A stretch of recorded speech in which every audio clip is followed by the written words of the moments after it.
상품을 가만히 들여다보면은 암하고 뇌하고 심장에 치중되는 상품들이 많아요. 약간 그 현장에서 오해를 할 수가 있는데 보험이 먼저 생기지는 않습니다. 절대로. 보험도 보험하는 상품이 가 있어야지 저희가 상품을 팔거든요. 그래서 상품에 구성되는 걸 보게 되면 왜 우리나라에서 과거부터 암하고 뇌하고 심장을 팔았냐면 우리나라의 인구 중에 가장 취약한 질환이 암하고 뇌하고 심장이에요. 가장 빈도가 높습니다. 사망 원인 1위는 아직도 암이긴 한데 그러다 보니까 셋 중에 병원비가 제일 많이 드는 건 치료비죠. 치료비가 제일 많이 드는 건 사실 암이긴 합니다. 뇌는 영역이 달라요. 뇌는 치료비라기보다는 요양병원에 들어가셔서 재활하는 비용인 거죠. 네, 그렇게 그런 식으로 우리가 질병에 대한 접근, 고객님이 뭐를 두려워하는지 잘 모르는 경우가 있어요. 그럼 우리가 알려드려야 돼. 당신은 암에 대해 걱정하지만 나중에 요거까지 두려워해야 된다. 암은 치료비거든요. 이렇게 컨설팅을 접근하시면 좋을 것 같고, 그 다음에 여기 계시는 분 중에 실손의료비를 가입하신 분들이 제가 생각하기에 대부분인 것 같아요. 저를 포함해서. 실손의료비가 우리나라 인구 중에 그러니까 의료보험 통계는 잘 몰라서 실손의료비는 거의 가입자가 이게 민간의료비잖아요. 70%가 육박해요. 그렇다는 건 의료보험보다 더 많이 가입하지 않았을까 뭐 그런 생각. 왜냐면 외국인도 가입을 하니까. 외국인은 의료보험 가입을 안 하잖아요. 근데 실손의료비를 외국인도 가입을 하거든요. 굉장히 높습니다. 근데 문제는 뭘까요? 지금 가지고 있는 실손의료비 한번 냉정하게 생각해 본 적 있으세요? 이거를 나는 몇 세까지 가져갈 수 있을까? 한번 생각해 보셨어요? 몇 세까지? 실손의료비가 금액이 보험료가 해마다 보험회사에서 약 한 30%씩 올리고 있습니다. 네, 엄청 올리죠. 이 정도면 뭐 거의 사기꾼이죠. 우리가 실손의료비 나온 지가 2009년 1세대라고 하거든요. 자, 1세대부터 지금까지 현재까지 1세대 실손의료비 가격 인상을 얼마를 했냐면 970%로 올렸어요. 네, 우리가 물가 상승을 할 때 1년에 물가 상승이 3%가 넘으면 신문에 나오잖아요. 최악의 물가 상승. 한 5% 되면 어때요? 정부가 막 두드려 맞잖아요. 근데 그 실손의료비는 근데 해지를 할까 안 할까요? 유지율이 엄청 좋습니다. 30%씩 올려놓는데. 그래서 저는 요즘에 드는 생각이 둘 중에 하나지 않을까. 보험회사가 도저히 어려워서 판매를 중단하거나 가입자분들이 이 보험료는 도저히 내가 낼 수 없어서 중단하거나 잘 모르세요. 그죠? 그래서 실손의료비를 저는 사실 워낙 오래 다녔기 때문에 이 이전에 실손의료비를 팔지 않았을 때도 다녔거든요. 근데 팔고 그러니까 태어날 때부터 얘를 받는데도 얘가 어떻게 될지 모르겠어요. 항의를 합니다. 보험료 왜 올렸냐고. 저희가 그 해지하시라고 해요. 해지 안 하시더라고요. 해지는 안 하시고 보험료는 계속 뭘 하시는데, 자, 이게 지금 현 시점에 우리 고객님들의 가장 큰 고뇌일 겁니다. 근데 얘를 어떤 분도 제가 왜 이렇게 얘기를 하냐면 얘를 가지고 상담을 접근하시면 안 돼요. 이 고민은 내가 해결해 주겠다라고 하시는 분들 고객님들 다시는 너무 골치 아파요. 그거보다는 우리는 입장 판매자의 입장이잖아요. 근데 실손의료비를 우리가 이런 특약을 제안을 했는데 실손의료비를 제거하고 상담은 어려울 거예요. 가셔서 이제 우리가 고객을 만나잖아요. 운전자 보험 얘기해도 얘 얘기를 할 거예요. 야, 근데 운전자 보험도 필요하긴 해. 근데 실손의료비를 내가 어떻게 해야 되니? 이건 왜 보험료가 이러니? 막 이런 얘기를 합니다. 근데 이거는 해결 못해요.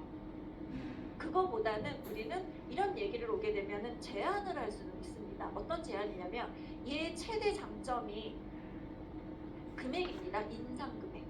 보험료죠. 보험료가 너무 불안정하죠. 해마다 올라가게 되는 구조거든요. 그럼 보험료, 얘 최대 장점이 뭘까요? 최대 장점이 얘는 어떤 상품보다 상품성은 우수합니다. 보험의 본질은 가장 우수해요. 그러다 보니까 이제 가격이 올라가는 거죠. 얘는 똑같은 질병으로 또 병원을 가도 또 줘요. 모든 질병이죠. 모든 질병으로 또 가도 또 줍니다. 그러니까 보험사가 그거에 대해서 가격을 인정하는 거겠죠. 그러면 여기서 보험료는 좀 안정적이었으면 좋겠어요. 그럼 보험료가 안정적이려면 어떻게 해야 돼요? 모든 질병을 해줘버리면 안 되겠죠. 그렇죠. 모든 질병은 해줘버리면 안 되지만, 근데 얘의 장점 중에 하나가 반복 보장이라고 하거든요. 반복 보장, 그죠? 그런 거를 조금 찾아주시는 것도 괜찮습니다. 자, 여기서 반복 보장이 되지 않는 특약은 이거죠. 사망이죠. 사망이죠. 사망은 단 한 번 나갑니다. 근데 이건 어차피 소멸이 되기, 피부 험자가 소멸이 되기 때문에 상관없어요. 반복이 안 해도. 여기서 반복 안 되는 게 얘도 반복이 안 돼요.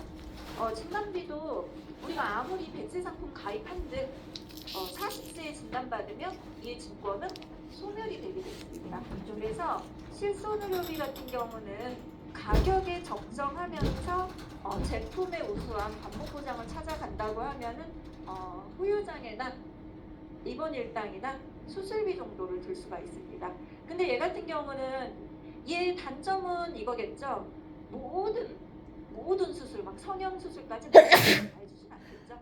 얘의 장점은 같은 부위를 또 해도 또 얘네 같은 경우는 최대 장점이 그거죠. 20년 우리가 20년 납입을 하고 보통 선택하는 게 100세 동안 보장을 받는데 100세 동안 같은 부위를 몇 번을 하더라도 계속 보장을 해주는데 뭐 그런 수술은 사실 생활질환밖에 없죠. 근골격계 수술이라든지 이거는 뭐 여러 번 할 수 있고 제일 반복적으로 하는 것 같은 경우는 몸 안에 있는 결절을 떼내는 거죠. 대표적으로 반복으로 되는 건 대장균도 반복.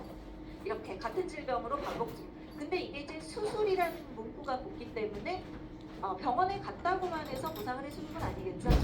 네. 그러나 다만 우리가 병원에서 병원비가 많이 나올 거라고 예측이 되는 건 수술비입니다. 그래서 병원비가 조금 부담되는데 내가 꼭 필요할 때 보험금이 반복적으로 나올 수 있는 거. 그래서 실손의료비 얘기를 하면 이 문제는 뭐 보험회사도 해결을 못했는데 우리가 어떻게 해결을 해요?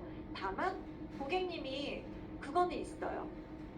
얘가 좋으니까 아무리 비싸도 욕하면서 끌고 가는 거잖아요. 근데 얘를 진짜 못 내게 될 시점이 있습니다. 그죠? 우리가 1세대에 가입하신 옛날에 가입하신 고객님을 만약에 65세까지 유지한다면 월보험료가 47만 원을 예상을 하고 있어요. 실손의료비 안 받아도 한 50만 원씩 낼 수 있습니까? 못 내죠. 그 시점이 그 사람이 끝나는 거예요. 그렇다는 거는 얘는 끌고 가는데 얘 같은 경우는 납기를 얘처럼 반복적으로 안 해도 되거든요. 납기를 어느 순간 끝낼 수가 있어요. 보장만 남겨놓고.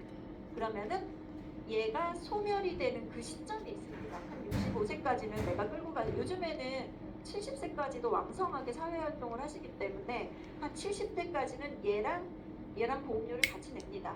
그러다가 얘가 중단이 되고 얘는 완납이 되는 시점을 찾아주는 거죠. 이게 요즘의 컨설팅 방식인 거예요.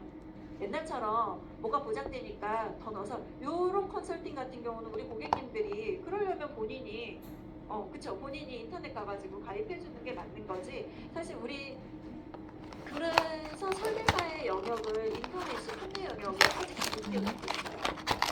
고객이 다 한다고 하면 고객님들은 굉장히 똑똑하거든요. 이거 검색하면 다 나오잖아요. 어떻게 보상되는지. 근데 우리의 영역은 그게 아니라 이 고객님이 진짜로 두려워한지를 뭐가 두려운지 잘 모르세요. 본인이 뭔가 주변에서 일어나는 것 같긴 한데 그거를 우리가 가르마를 타줄 수 있는 역할까지 가는 게 사실은 설계사의 역할이라고 저는 요즘에는 그렇게 보거든요. 한정된 보험료에서 내가 가장 위험한 부분 그리고 납입 기간까지 조정을 해주는 게 우리의 이거는 고객한테 선택하게 하게 되면 잘 선택 못하십니다. 뭐 당연하겠죠. 그래서 그런 컨설팅 과정을 해결은 못 해주지만 보험료를 좀 적정한 보험료를 낼 수 있게끔 자 그래서 필요한 게 요즘에는 이제 이렇게 반복적인 보장 수술비와 입원 일당을 볼 수가 있는데 입원 일당은 일단 비용하고 가입 금액 측면에서 맞지 않아요. 그러니까 뭐 한 하루 입원하면 10,000원 주는데 보험료는 한 달에 한 2만 원씩 내야 돼요. 어떨까요? 별로 이렇게 니즈에 와닿지 않네. 그래서 요즘에는 수술비를 실손의료비, 뭐 대체 상품 아니면은 대안 상품이다 이렇게 가져갑니다. 그럼 진단비 같은 경우는 어떨까요? 진단비 같은 경우는 쟤는 없어서는 안 되긴 해요. 여기서 받기가 제일 쉬운 거를 순으로 한번 따져볼까요? 받기가 제일 쉬운 순으로, 그러니까 가장 약관이 심플한 걸로는 실손의료비긴 해요. 감기로 병원에 가서 치료받으면 치료비의 자기부담금액 얼마를 준다. 뭐 이런 식으로 구성이 됐고, 그 다음에 이제 쉬운 약관은 진단비긴 해요. 암이라는 진단을 받으면 보험금이 나간다라고 되어 있죠. 그럼 수술비는 단계가 조금 다음 단계입니다. 수술비는 진단을 받아야 되고 수술을 해야 돼요. 두 가지 요건이 충족돼서. 그리고 그러다 보니까 진단비하고 수술을 같이 믹스해서 가입을 합니다. 이렇게 보시면 됩니다. 그다음에 이제 손해보험에서 가장 쉬운 것 같으면서도 어려운 항목이 운전자 보험입니다. 쉽다는 거는 일단 저가고 몇 개 안 돼요, 특약이. 근데 이제 어려운 거는 얘가 법에 연관이 돼 있다 보니까 배상하고 운전자 같은 경우는 형사나 민사에 해당되는 영역이다 보니까 용어가 되게 어려워요. 그래서 얘는 숙제라고 하시지 말고 손해보험 자격을 따신 분이 운전자 보험 판매를 안 하고는 버티기 어렵습니다. 그래서 아싸리 얘는 초반에 용어만 아시게 되면은 특이하게 용어만 아시게 되면 얘가 어느 정도 나라고 하시면은 영업에 조금 도움이, 얘를 버리고 영업하기는 어렵거든요. 그리고 배상 같은 경우는 우리한테 돈은 되지 않아요. 그리고 보험회사도 굉장히 골치 아파합니다. 아마 갖고 계실 거예요. 일상생활 배상 책임이나 가족 배상 책임이나 이런 것들이 있는데 요거는 컨설팅을 이렇게 해주시면 될 것 같아요. 과거에 일상생활 배상 책임을 너무 짧게 가지고 계시는 분들이 계시거든요. 근데 그거를 함부로 깨면 안 돼. 다만 가족 배상이 없는 분들한테 가족 배상을 가입 금액을 높여주는 효과, 이거는 그냥 요 정도까지만 해드릴게요. 왜냐면 얘는 좀 어려운 항목인데 일단 얘는 그 배상이라는 종목이 없으시다, 우리 고객님이. 보험회사에서 왜 싫어할 것 같아요, 얘를? 모든 보상에 가장 빈번하게 반복적으로 청구가 됩니다. 굉장히 확률이 높다라는 얘기죠. 그러니까 보험회사에서 싫어하는 겁니다. 그러면 우리 고객님한테는 딱 이건 하나만 해주세요. 배상이라는 항목이 너무 짧게 가입되어 있거나 없거나 그러면은 무조건 우리는 가족 일상 배상 책임을 넣어서 판매해야 됩니다. 돈은 안 돼요. 돈은 안 되는데 이건 신뢰의 문제죠. 내가 적정하게, 아니 암 진단비가 되게 쉬워서 내가 이걸 권했는데 우리 고객님이 암 진단비 딱 가입하고 났더니 배상 책임이 없어. 이거는 우리 실수예요. 배상 암보험을 내가 더 늦게라고 컨설팅을 했다라고 해도 보장 분석이라는 건 뭔가요? 우리 고객님이 이미 보험이라는 거는 니즈가 있는 상태잖아요. 내가 권유하면, 내가 권유를 하지 않았다고 해도 가입을 해야 되는 게, 보험 가입하시는 분의 1원칙이 범위가 넓고 무조건 보험금이 나가는 거는 가입 제한을 해주셔야 됩니다. 그래서 요것만 체크해 주세요. 배상 책임이 없는 분은 가족 배상을 챙겨서 넣어주시고, 운전자 보험 같은 경우는 조금 어렵습니다. 보통 우리가 운전자 보험은 20년짜리를 권유하긴 한데 한 2, 3년에 한 번씩 재가입을 권하는 대표적인 상품이에요. 그러니까 골치 아픕니다. 그래서 제가 운전자 보험 항목 때 조금 잠깐 언급을 할게요. 자, 그러면 보통 이렇게 제가 그 구간을 나누긴 했지만 얘가 특약으로 따지면 한 400개 정도 돼요. 보험회사에서 팔고 있는 한 400개 특약을 여기 계시는 분들은 고객님이 낼 만한 가격으로 컨설팅을 해드리는 게 손해보험의 보장 분석의 그 포인트거든요. 왜 400개일까요? 얘도 한 10몇 개 되고, 진단비도 한 2, 30개 되고, 수술비는 한 200개 정도 되고, 특약이 있어요. 그런 것들을 골라가지고 가입을 시키는데 항목을 조금 나르면 이제 영역이 있습니다. 영역이 치료비, 그러니까 이건 병원비죠. 병원비. 연금 받아서 우리가 병원비를 낼 수는 없잖아요. 보험으로 이제 병원비를 만약에 우리가 간주린다라고 하면은 치료비 영역에는 실손의료비랑 수술비를 줄 수가 있습니다. 그러니까 병원비를 책임져 주겠죠. 병원에서 치료비. 그 다음에 이제 간병비라고 해서 이거는 딱 하나인 것 같아요. 간병비라는 거는 간병인이죠. 간병인을 꼭 써야 되는 질병은 크게 얘기하면 딱 하나밖에 없습니다. 뇌더라고요, 뇌. 뇌 쪽으로 수술을 하시는 분들은 아무리 작은 수술이라고 해도 재활을 받으세요. 요양병원이나 재활병원에서. 근데 가족이 허용하는 병원들이 아니에요. 무조건 간병인이 들어가셔야 되는데 요양병원에서 비용 중에 가장 부담스러운 게 간병인입니다. 근데 장기 장기하죠. 보통 뇌 수술을 하시잖아요. 그러면은 5, 6년을 하시더라고요. 간병인은 인건비를 감당할 수 있을까요? 그래서 그런 치명적인 질병을 보게 되면 치매도 뇌질환이죠. 치매는 우리가 사실 먼 미래로 보는데 좀 가까운 미래로 하게 되면 뇌경색이나 뇌혈관 질환 수술을 볼 수가 있습니다. 그래서 이쪽에는 간병인의 초점을, 그러니까 이건 거죠. 혈관 질환이나 뇌경색이나 치매를 좀 걱정하시는, 다른 질병보다 더 걱정하시는 분들이 계세요. 그런 분들께는 저는 간병인은 필수적으로 제안을 해드리라고 보거든요. 그러니까 뇌 질환 쪽으로 걱정하시는 분은 뇌 진단비 1,000만 원이 아닙니다. 그 1,000만 원 받아가지고 간병인 며칠이나 쓸 수 있을 것 같아요. 걔가 핵심이 아니라 간병인을 주는 상품을 얼마가 나올지 모르잖아요. 뭐 간병인으로 1억이 나올지 2억이 나올지 모르는데 그걸 진단비로 해결한다?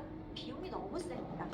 그렇기 때문에 장기적으로 비용이 필요한 것 같은 경우에는 적은 돈으로 마련을 해주는 게 포인트고, 자, 치료비 같은 경우는 이렇게, 그 다음에 이제 중대질환 같은 경우에는 2대 질환, 뇌하고 심장을 볼 수가 있고, 암 같은 경우는 이제 암인데, 얘 같은 경우에는 중대질환 같은 경우는 뇌는 간병이라고 하면 암은 얘는 병원비죠. 약값이라고 보면 돼요. 약값.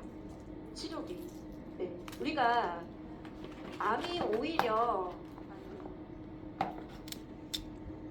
10년 전, 5년 전에 오히려 더 굉장히 심플한 질병이었어요.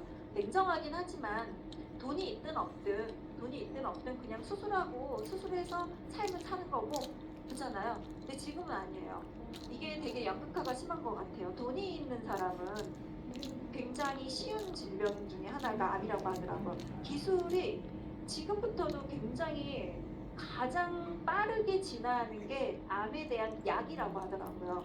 그렇죠? 우리가 약은 있는데 돈이 없어서 치료를 못하는 것들이 훨씬 더. 그래서 오죽하면 암은 아직까지는 정복된 질병이 아니거든요. 근데 몇 가지 암에 대해서는 정복이라고 봅니다. 대표적으로 폐암이나 유방암 같은 경우는 특히 갑상선은 뭐 이미 정복이 됐다라고 보고, 정복됐다라고 보는 거는 두 가지 암에 대해서는 치료약이 있대요. 근데 비용이 1년에 2억씩, 뭐 6년 동안, 이게 일반인이 꿈꿀 수 있는 비용은 아니잖아요. 그래서 암 같은 경우는 사실 수술까지는 나라에서 해줘요. 수술까지는. 근데 그 다음에 좋은 약은 나라에서 사실상 작년까지 손절을 했습니다. 너무 비싸기 때문에. 그러다 보니까 암 같은 경우는 우리가 컨설팅을 어디에 초점을 맞추냐면, 진단을 받고 치료약을, 만약에 항암 치료를 한다고 하면 항암비를 어디까지 컨설팅을 해주는지 거기에 초점을 맞춰주셔야 됩니다. 뭐 1년 전까지만 해도 이런 컨설팅이 이루어졌거든요. 진단비 1,000만 원이니까 1,000만 원 더 넣자.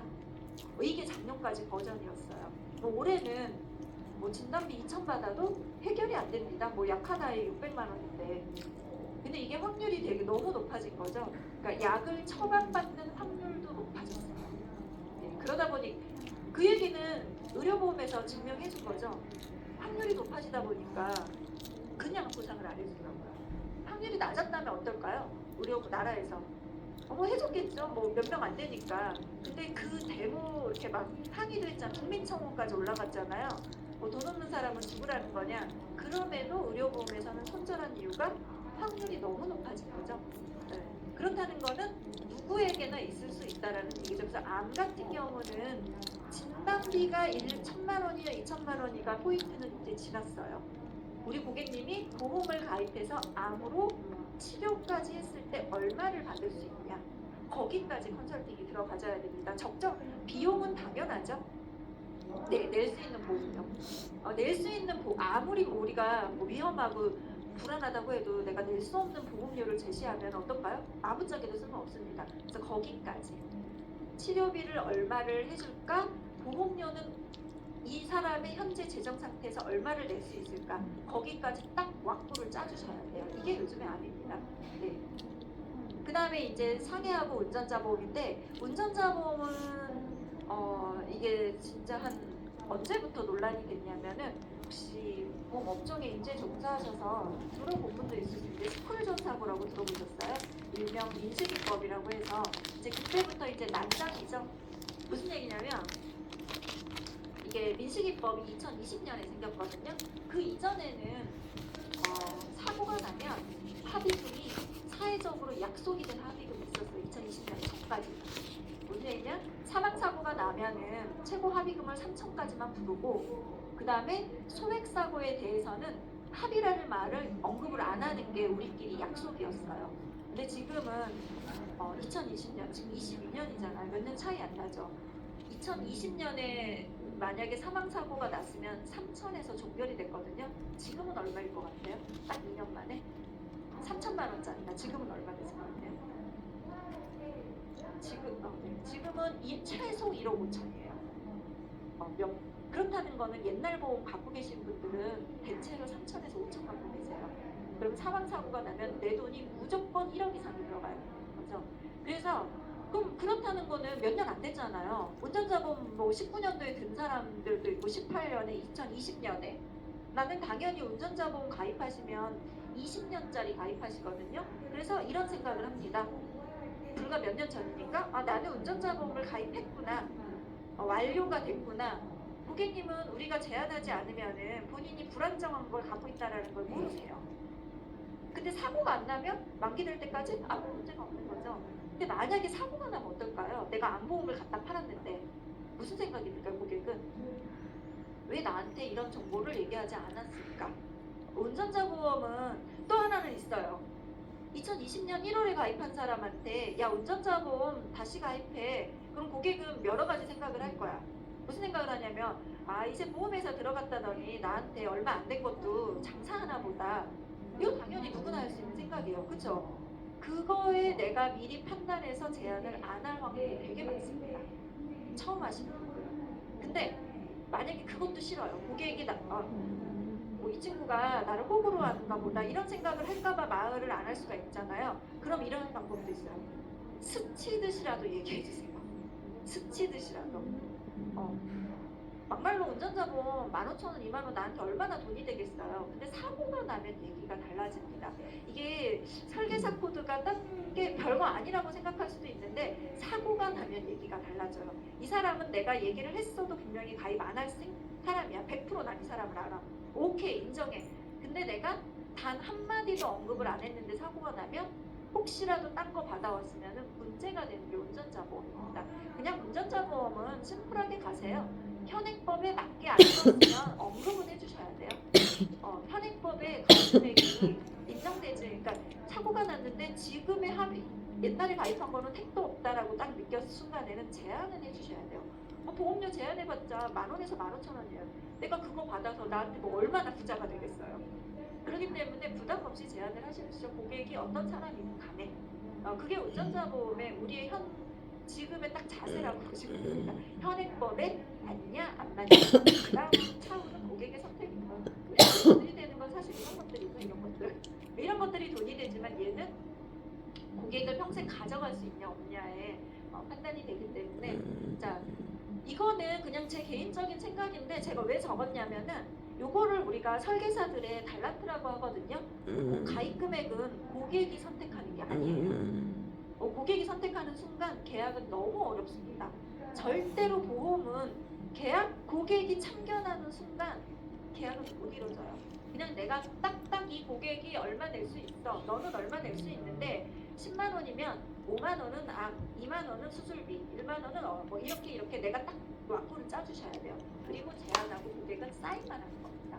근데 이게 내가 명확하게 어떤 식의 달란트를 갖고 있지 않다고 하면은 흔들려요. 야 그러면은 그래 비싸? 그럼 암보험 2천만 원이 비싸? 그래 1,000만 원만 하자. 이 고객이 날 신뢰할까요? 이상할 것 같은데요. 그죠? 왜냐면 뭐 그런 제안은 누구나 할 수 있는 건데 그거는 이미 아웃이라는 거죠. 한번 조금 쉽게 해볼게요. 저는 이제 진단하고 치료비까지 이거는 최소예요. 최소 저는 2억이 필요하다라고 보는 사람이거든요. 근데 진단비를 2억을 가져갈 수 있는 고객은 보험이 필요하지 않은 이미 부자예요. 우리가 보험이 필요하신 분들 같은 경우는 그쵸. 내 돈으로는 더 고액의 치료비를 받기 어려운 분들한테 제안을 해드려요. 그러면 저는 이런 제안을 할 것 같아요. 예를 들어서 진단비까지는 2억을 못해. 이게 엄청 비싸거든요. 고객님들 보통 암 진단비 얼마나 가입할 것 같아요? 평균? 5천. 완전 세게 부르셨는데 3천이 아직 안 됩니다. 근데 암 진단 걸린 고객님이 3천 받아간다고 생각해봐요. 어때요? 그쵸? 보험료 낼 때 3천은 되게 부담되거든요. 근데 이게 보험금으로 받아갈 때 3천은 완전히 하찮아요. 그건 거죠. 그럼 우리 고객님이 그럼에도 불구하고 우리가 3천 이상 진단비를 들고 가기가 어려워요. 현실적으로 가격이 너무 비싸기 때문에 50세 남자가 만약에 비객신으로 3천만 원 하면 보험이 얼마일 것 같아요? 8만 원이에요. 7만 8천 원에서 8만 원 나오는데 비객신으로 50세 남 제일 비싼 구간이에요 거기가. 그래서 제가 얘기하는 건데 자 그럼 어떻습니까? 3천만 원 받으려고 8만 원씩 내기는 낼 수도 있어요. 근데 버겁다라는 생각이 들면 그래서 우리가 3천에다가 이제 치료비라는 목록을 한 겁니다. 네, 그래서 이제 요즘에는 진단비는 진단비대로 한 2, 3천 가져가도 돼요. 그리고 여기다가 수술비 1,000만 원을 붙이고 항암 치료비 3천만 원 붙이고 그 다음에 이분항암제 한 7천 붙이고 면역 치료비 하나 5천 붙이고 이렇게 해서 2억을 그러니까 진단비하고 치료비를 쫙 늘어뜨려서 하는 게 요즘에 그 컨설팅의 방향인데 그러면은 고객님이 낼 만한 보험료가 나와요. 딱 낼 만한 보험료. 이게 컨설팅이라고 요즘의 방식의 컨설팅이라고 보시면 됩니다. 자, 뇌 같은 경우는 뇌는 수술까지는 나라에서 해줍니다. 내가 조금 그러니까 자기 부담금이 있으니까 보험이 조금 있었으면 좋겠죠. 그래서 수술까지는 제가 보기에는 진단비 1, 2천으로도 나쁘지 않아요. 근데 얘는 수술이 문제가 아니죠. 수술하게 되면 아무리 경증 수술이라고 해도 재활병원하고 요양병원하고 한방병원까지 딱 적을 치더라고요. 뇌 수술하시는 분들은 재활을 안 하게 되면 후퇴를 합니다. 뇌를 건드려놨기 때문에. 그래서 얘는 100% 재활이 들어갑니다. 근데 수술한 병원에서는 사실 잔류 못 하시는 거 알죠? 아무리 큰 뇌경색이나 뇌출혈 수술하셨어도 수술한 병원에서는 뇌경색은 한 2주, 뇌출혈은 한 3, 4주밖에 못 있더라고요. 나머지는 다 재활병원으로 하는데 간병인을 달고 들어가셔야 됩니다. 그래서 제가 2억이라고 하긴 했지만 요거는 진단비 2억보다는 간병인을 직접 주는 특약으로 대체해서 2억을 하게 되면 낼 만한 보험료가 딱 나옵니다. 그리고 심장 같은 경우는 사실 제가 옛날에 이제 강의하다가 크게 혼난 적이 있었는데 말을 함부로 했다고 해서 심장이 돈이 제일 적게 들어요. 심장이. 네. 그러니까 가장 돌연사가 많은 부분이 심장이기도 하고, 그러니까 초기에 잡으면 수술해서 완치가 가장 높은 수술이고 심장이에요. 초기가 뭐예요? 초기가 협심증 단계가 초기입니다. 우리가 협심증이라고 하면은 혈관이 좁아지고 있는 상태고 협심증 다음 단계가 뭐냐면 심근경색이에요. 협심증 다음 단계는 이미 완전히 혈관이 협착이 된 상태가 심근경색이고 그리고 돌연사 같은 경우는 급성 심근경색이죠. 뭐 이런 건데 초기에 잡으면 병원비가 하나도 들지 않고 완치가 되는 게 심장이고 중증이게 되면은 뇌처럼 살 확률이 가장 또 낮은 게 심장입니다. 그래서 얘 같은 경우에는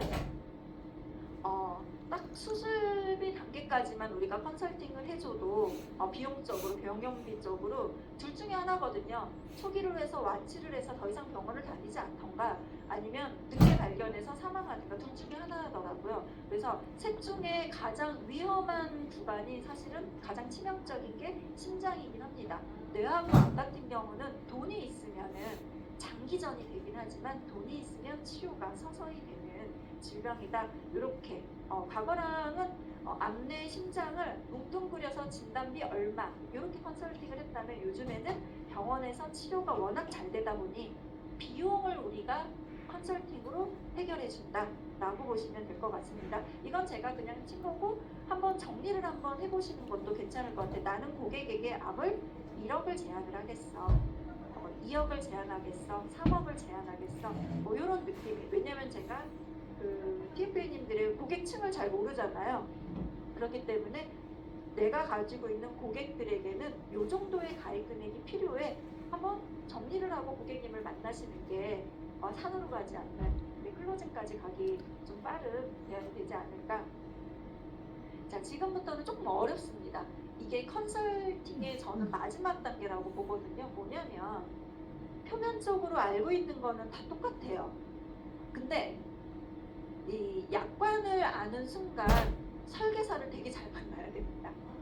모르고 지나갈 수도 있는데 저는 이게 이제 보험료의 가치라고 보고 컨설팅의 끝판왕이라고 보는데, 똑같은 고객임에도 불구하고 내 지식이 조금 불안정해서 상품 선택을 잘못해주는 경우가 있어요. 예를 들어서 이겁니다. 요즘은 아파도 보험 가입되는 거 아시죠?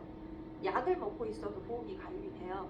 옛날이랑 완전 다르죠. 옛날에는 당뇨약 입에만 대면 거절이거든요. 근데 지금은 그런 거 없습니다.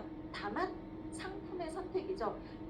완벽하게 건강한 사람을 저희가 표준체 상품이라고 해요. 건강체 상품이라고 하고, 약을 조금 드셨거나 아니면 과거에 수술한 적이 있으신 분들을 우리가 유병자라고 합니다. 근데 이거에 매몰되시는 경우가 있어요. 좀 어렵기 때문에 그냥 요거는 저희 매니저님들이 질문을 하면 가르마를 타드리거든요. 근데 질문을 하지 않으면 어떨까요? 질문을 하지 않고 내가 고집을 부려버리면 여기 계시는 분들이 해달라는 대로 해드리거든요. 근데 요 정도 이게 너무 어려우니까 이런 게 있다라고만 볼게요. 예시를 질병으로 들어볼게요. 뭐가 좋을까? 여성들이 이제 알고 있으면서 가장 수술할 확률이 높은, 그러니까 우리나라 가임기 여성의 70%가 갖고 있는 질병 중에 제일 많은 질병 중에 하나가 자궁근종이에요. 그죠? 가임기 여성의 70%가 근종을 갖고 있습니다. 그리고 재발률이 가장 높은 질환이에요. 근데 근종이라는 게 여성분들은 아실 거예요. 발견을 했다고 오래되진 않아요. 보유일이 뭐 3년이나 5년이나 뭐 길게는 10년도 보유를 합니다. 근데 고객님의 마음은 늘 뭐가 있을까요? 얘를 언젠가는 뗄 수도 있겠다라는 생각을 해요. 이게 수술인 거잖아요. 그러면은 정말 뭐 2, 3년 전만에는 자궁근종 있으신 분은 인수만의 노케이였거든요.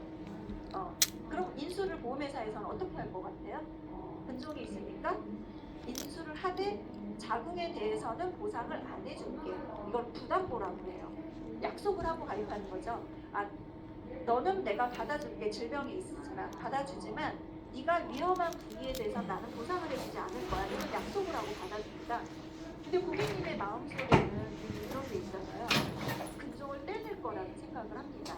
그러면은 자궁근종이라는 있는 고객님은 유병자일까요? 건강체일까요? 네. 저는 유병자를 선택해서 지급을 하겠습니다. 비용은 조금 더 비싸요. 이게 이제 똑같은 특약을 판매를 해도 표준체, 건강체 상품을 하시게 되면은 이런 제약이 있습니다. 이게 이름이 똑같죠? 질병수술비, 질병수술비. 이름이 같습니다. 그리고 모든 문구가 다 같아요.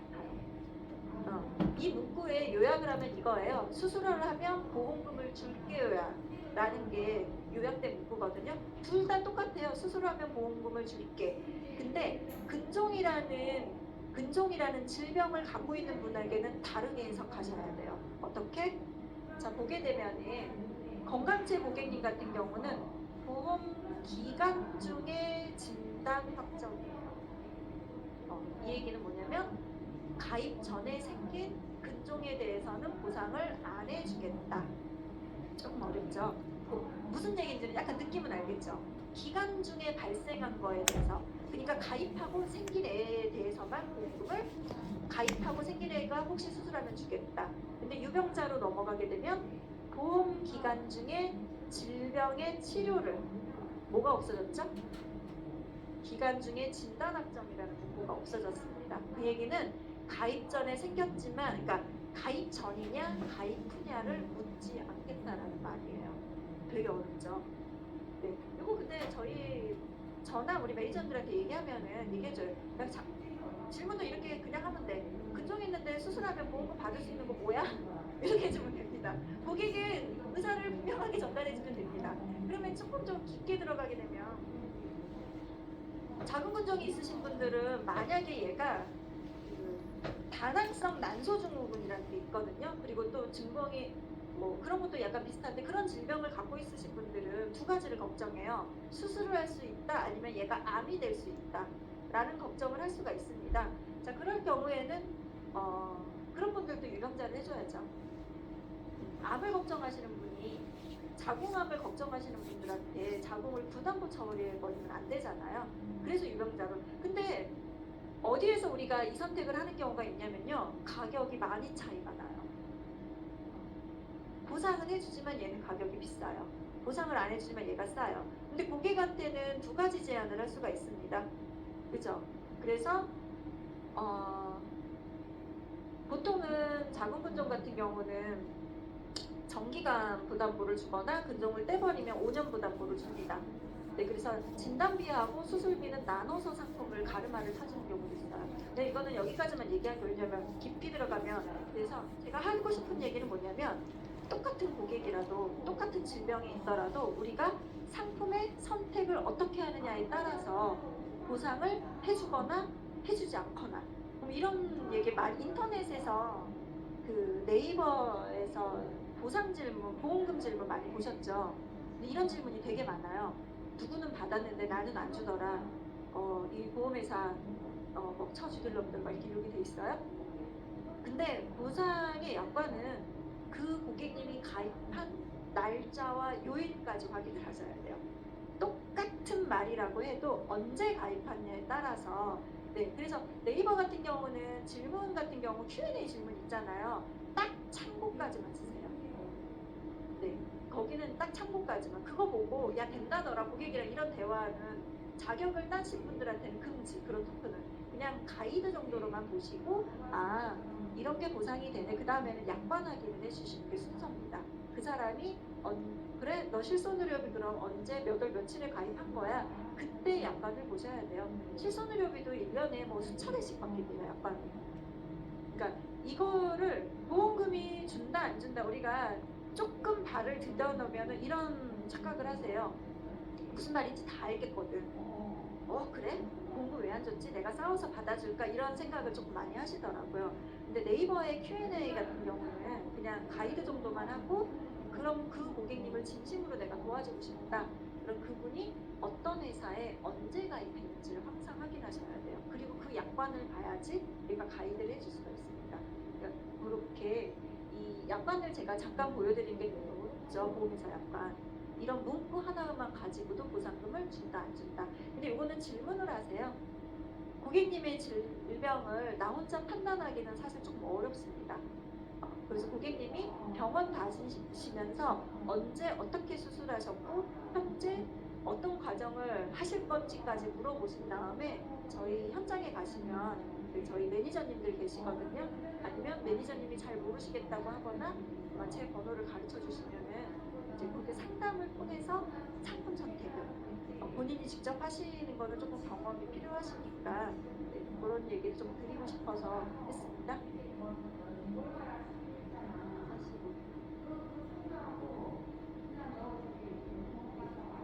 이거는 조금 도입 부분만 하고 쉴게요. 자, 간병인이 상품의 트렌드가 이제 우리가 과거처럼 사망보험금 일찍 죽으니까 큰 병이 걸리니까 이런 컨설팅 과정 완전히 지난 것 같죠. 잘 모르겠지만 근데 느낌적으로 그렇죠. 우리가 막 큰 병이 걸려서 죽을까봐 이제 보험 드시는 분들은 사실 없는 것 같아요. 제 생각에는 그게 우리나라 사람이 이제 현재 고령화예요. 우리나라는 세계에서 가장 빠른 고령화인데 저희는 곧 초고령화에 들어갈 겁니다. 2, 3년 안에. 이 고령화의 기준 아시죠? 65세 이상 인구가 몇 명이냐가 전체 인구의 몇 프로냐에 따라서 고령화다, 초고령화다 이렇게 나눠지거든요. 우리나라는 지금 현재 고령화예요. 그러니까 65세 인구가 전체 인구의 지금 15%가 넘었습니다. 20%가 넘게 되면 초고령화로 되거든요. 그리고 반대로 출생 인구가 줄어들잖아요. 그러면은 이제 문제가 뭐가 되냐면은 그러다 보니까 병원이 이제 이런 식의 병원이 바뀌어요. 뭐가 바뀌냐면 이런 통계 혹시 보셨어요? 우리 병원에 이제 내 맘대로 입원 못하는 거 아시죠? 병원에서 아무리 큰 병이라고 해도 1주, 2주, 그죠? 그리고 우리 근골격계 수술하시게 되면 수술한 병원에서 인공관절 같은 거 할 때 2주 옮겨야 되잖아, 병원. 그러다 보니까 어떤 병원의 형태가 새로운 사업으로 떠오르냐면요, 재활요양병원이라는 데가 생깁니다. 그래서 병원 평균 입원 일수는 종합병원, 상급병원 다 해가지고 10일이 안 돼요. 한 병원에, 큰 병원에. 근데 요양병원의 입원 일수는 계속 길어집니다. 평균 입원 일수가 166일이에요. 굉장히 길어지죠. 그러니까 이런 형태다 보니까 우리가 판매하는 상품이 이런 상품이 나오는 거죠. 병원에서도 간병인이 필요하고, 더더군다나 요양병원이나 재활요양병원에서는 간병인이 필요하다 보니까 우리가 간병인을 보내드리는 이런 상품을 팔기 시작하는 거예요. 근데 저는 그런 거를 가입해야 된다는 분은 뭐라고 보냐면, 저는 제 결론은 뇌입니다. 뇌혈관 질환 가입하려고 하시는 분, 뇌졸중 진단비 가입하시려고 하시는 분, 뇌출혈 진단비 이쪽에 니즈가 있으신다는 분은 가족력이 있거나 그쪽으로 걱정을 하신다라고 하거든요. 그런 분들한테는 저는 무조건 간병인을 붙여서 판매를 하라고 합니다. 그분들이 나중에 진단비 1,000만 원 받고 추가적으로 고민하는 건 무조건 요양병원이나 재활병원에 들어가셔서 간병인 걱정을 하십니다. 그래서 그쪽을, 암을 걱정하시면 치료비에 우리가 포커싱을 맞춰드리는 거고요. 뇌를 걱정하시면 뇌혈관 질환 1,000만 원? 이거 진짜 나중에 그거 받아서 진짜 쓸 거 없거든요. 거기에 초점을 맞추는 것보다는 그걸 가입하고 추가적인 치료비를 요양병원에 초점을 맞춰주시는 게 컨설팅의 풀어가는 방식이라고 보면 될 것 같습니다. 여기까지 하고 잠깐 쉬겠습니다. 고생하셨습니다.